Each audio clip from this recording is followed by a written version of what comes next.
সত্য ঘটনা অবলম্বনে রচিত উপন্যাস নিষিদ্ধ যাওয়া লেখিকা আফরোজা পর্ব ৬, ৭, ৮। রুহানি খান নিজেই রান্না করতে পছন্দ করে, দুইজন হেল্প হ্যান্ড আছে, কেটেকুটে জোগাড় করে দেয়। বাড়ি পরিষ্কার করার জন্য ৬ জন আছে। চেয়ারম্যান সাহেবের ৫ সন্তানের ভিতরে সব থেকে আদরের সন্তান হচ্ছে ইসরাত। ইসরাতের জন্মের পরেই ৩ দিন ধরে ঢোল বাজিয়েছে, আতশবাজি ফুটাইছে। রাজমহল গ্রামের প্রতিটি অলিতে গলিতে লাইট দিয়ে সাজানো হয়েছিল পুরো গ্রাম। ৩ দিন ধরে ভোজন করিয়েছে পুরো গ্রামবাসীকে। ইসরাতের জন্মের কিছুদিন পরেই জানতে পারে গুরুতর রোগে আক্রান্ত, ব্লাডি ইউফিলিয়ার সমস্যা আছে।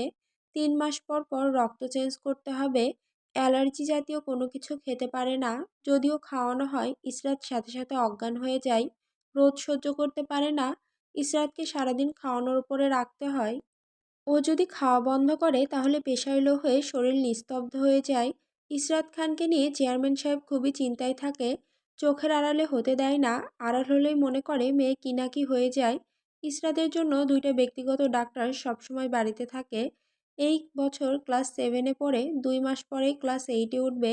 ইসরাত ভালো একজন স্টুডেন্ট, নিজের অসুস্থতার দোহাই দিয়ে কখনো পড়ালেখায় ফাঁকি দেয় না। অনেক ভদ্র, নরম মনের মানুষ, কখনো কারোর সাথে ঝগড়া করে না। চেয়ারম্যানের মেয়ে হিসাবে কোনো অহংকার বলতে কিছুই নেই। ইসরাত স্কুল থেকে এসে ব্যাগটা পাক্কা মেরে টেবিলে রেখে সোফায় বসে মাথা এলিয়ে দিল। রুহানি খান ইসরাতের আসার আওয়াজ পেয়ে ইসরাতের রুমে গেল। রুহানি খান পাশে বসে নিজের কোলের উপরে মাথাটা নিয়ে বলল, কি হয়েছে মা, শরীরটা কি বেশি খারাপ লাগছে? ইসরাত কিছুই বলছে না, ক্লান্তি ভরা চোখ দুটো বুঝিয়ে নিল। রুহানি খান, বেশি খারাপ লাগছে, ডাক্তার ডাক দিব? ইসরাত, আমার বেশি খারাপ লাগছে না, আজকে 5টা বাজে, আমার একটু বের হতে হবে। কোথায় যাবে মামনি? আমার কোচিং করতে যেতে হবে। তোমাকে প্রতিদিন 4টা বাজে হাফিজা ম্যাডাম পড়াতে আসে, তুমি আবার কোথায় কোচিং করতে যাবে? মা, 5টা থেকে 7টা পর্যন্ত আমার কোচিং করতে হবে। স্কুলে পড়াতে বাধ্যতামূলক, আমারও করতে হবে। রুহানি খান বিরক্তি নিয়ে বলছে, এই বাধ্যতামূলক কে করছে?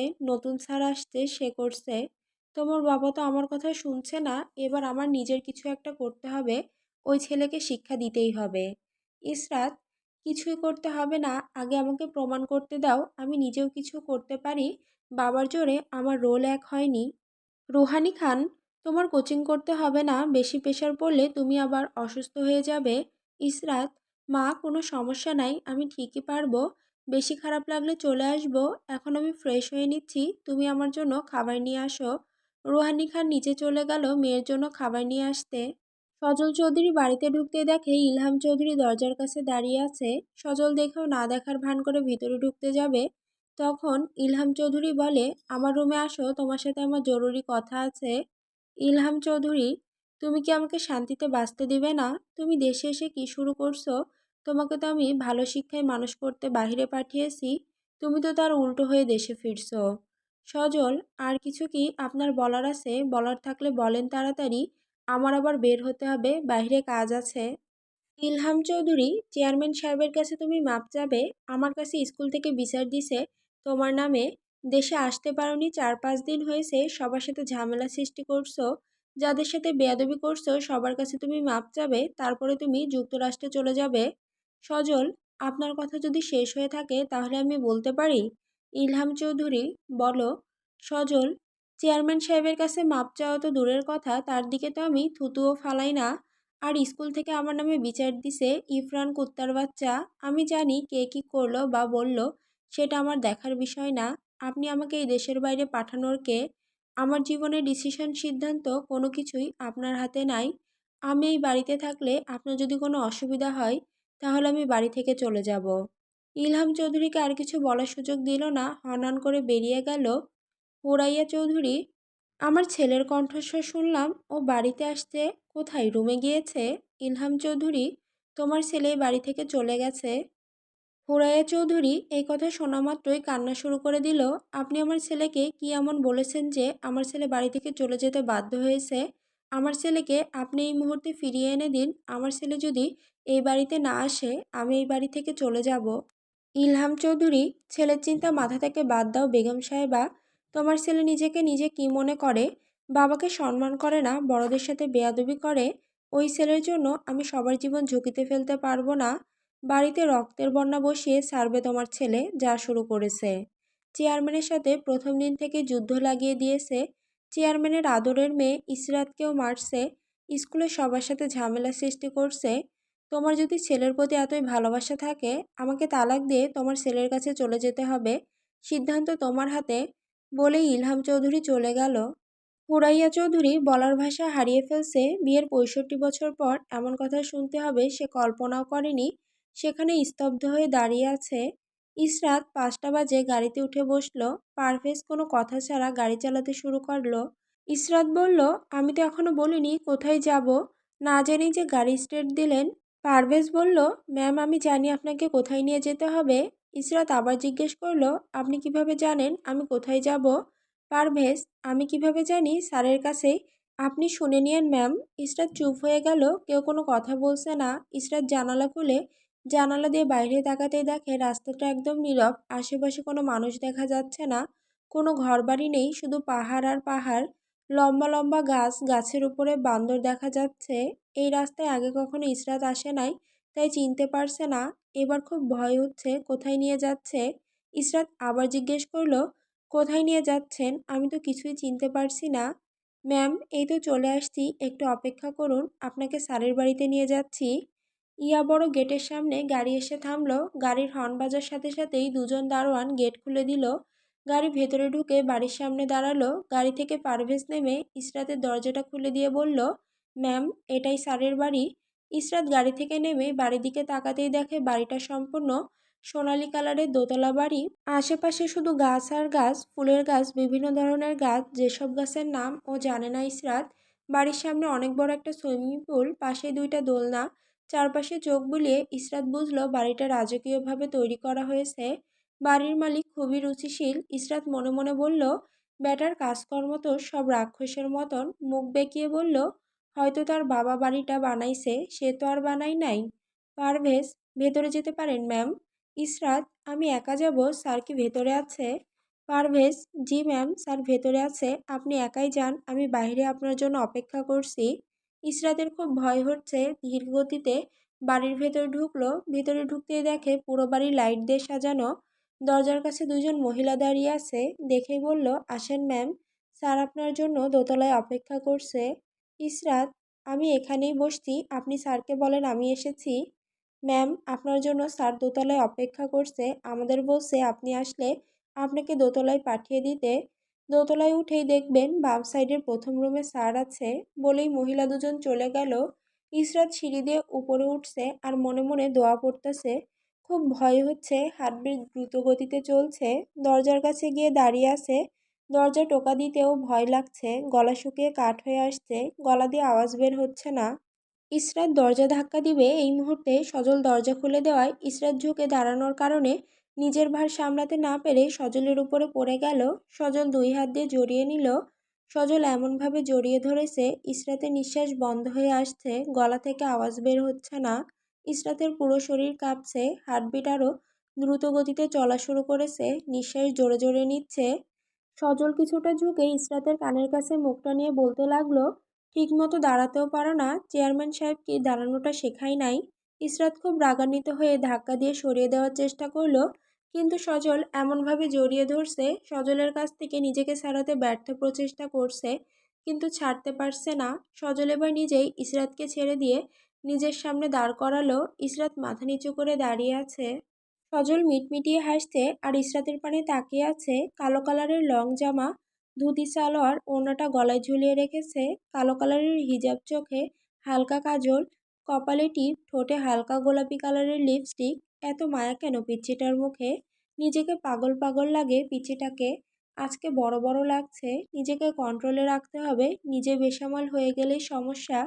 পিচ্চিটা আমাকে সামলাতে পারবে না। ইসরাত আস্তে আস্তে মাথা জাঁকিয়ে কাঁপা কাঁপা কণ্ঠে জিজ্ঞেস করল, আপনি কি আমাকে পড়াবেন? সজলের এই মুহূর্তে অনেক হাসি পাচ্ছে, কিন্তু না হেসে গম্ভীর কণ্ঠে অগ্নিদৃষ্টি দিয়ে তাকিয়ে বলল, তুমি অন্যায় করছো, সেই শাস্তি ভোগ করতে এখানে আসছো। পড়ালেখার জন্য চেয়ারম্যান সাহেবের অবৈধ টাকা দিয়ে ম্যাডাম রাখছে না, তার কাছে তো পড়ালেখা করছো। ইসরাতের খুব অভিমান হলো। এসির ভিতরেও ঘামছে, চোখ ভিজে আসছে, কান্না আটকানোর আপ্রাণ চেষ্টা করেও লাভ হলো না, ফুঁপিয়ে কেঁদে উঠল। সজল তাকিয়ে দেখে ইসরাত ফুঁপিয়ে ফুঁপিয়ে কান্না করছে। সজলের কাছে ইসরাতের কান্নামাখা মুখখানা মোহনীয় লাগছে, গাল দুটো লাল হয়ে আছে, চোখ হালকা ফুলে যাচ্ছে। সজলের ইচ্ছে করছে ইসরাত সারাদিন এভাবে ফুঁপিয়ে ফুঁপিয়ে কান্না করুক, আর সে দাঁড়িয়ে দাঁড়িয়ে তার সুহাসিনীকে দেখবে। দরজার কাছে রহিমা চাচি এসে বলল, ভেতরে আসবো ছোট সাহেব? মালকিনের জন্য নাস্তা নিয়ে আসছি। ইসরাতের কানে কথার আওয়াজ আসতেই ওনা দিয়ে চোখ মুছে সোজা হয়ে দাঁড়ালো। সজল চাচি, নিয়ে আসুন, টেবিলের উপর রেখে যান। আপনাকে যে ওষুধগুলো এনে দিয়েছিলাম, ওই ওষুধগুলো কোথায়? ওইগুলো দিয়ে যান। ছোট সাহেব, খাবারের ট্রেতে রাখা আছে, মালকিনের জন্য দুধ গরম করে রাখছি, আধা ঘন্টা পরে দিয়ে যাব, বলেই চলে গেল রহিমা চাচি। ইসরাত কথাগুলোর আগামাথা কিছুই বোঝে নাই, কাকে মালকিন বলছে, কার জন্য দুধ নিয়ে আসবে, ছোট্ট মস্তিষ্কে কিছুই ঢুকলো না। সজল কখন যে ইসরাতের সামনে গিয়ে দাঁড়িয়েছে ইসরাত টেরও পায়নি। ইসরাত সামনে তাকাতেই সজলকে এত কাছাকাছি দেখে ইসরাতের বুকটা কেঁপে উঠল। সজল নিজের মাথাটা নিচু করে ইসরাতের মুখ বরাবর নিয়ে বলল, এই যে শুনছেন? এই যে শুনছেন কথাটা ইসরাতের কানে যেতেই ইসরাত অজ্ঞান হয়ে পড়ল। সজল এক হাত দিয়ে জড়িয়ে ধরে কোলে উঠিয়ে নিল, নিজের বেডরুমে নিয়ে গিয়ে শুয়ে দিল। সজল ইসরাতের মুখের পানে তাকিয়ে দেখে এসির ভেতরও ঘামিয়ে একাকার।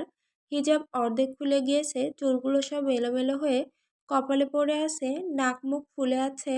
শ্যামলা মানুষ যে কান্না করলে নাক মুখ রক্তিম বর্ণ ধারণ করে, ইসরাতকে না দেখলে কখনো বোঝাই যেত না। এই মেয়েটির চেহারা, এত মায়া কেন? তার চোখের চাহনি দিয়ে আমাকে নেশাক্ত করে ফেলে। আমার চোখের দিকে সে তাকাতেই তাকে কাছে পাওয়ার বাসনা জেগে ওঠে। এত ছোট কেন তুই? আমার এত পরে কেন জন্ম নিলি? তুই 10 বছর আগে জন্ম নিতে পারলি না? তাহলে আমার বাচ্চার মা হয়ে যেতি এতদিনে। ইসরাত চোখ খুলে ডলতে ডলতে পুরো ঘরের দিকে নজর পড়তেই লাফ দিয়ে উঠে বসে গেল। এ আমি কোথায় ঘুমিয়েছিলাম? এটা কার ঘর? আমাকে কে কিডন্যাপ করে নিয়ে আসছে? কিছুক্ষণ পর সবকিছু মনে পড়ল। বজ্জাত বেটা কোথায় গেল? আমাকে একা রেখে চলে গেল না তো?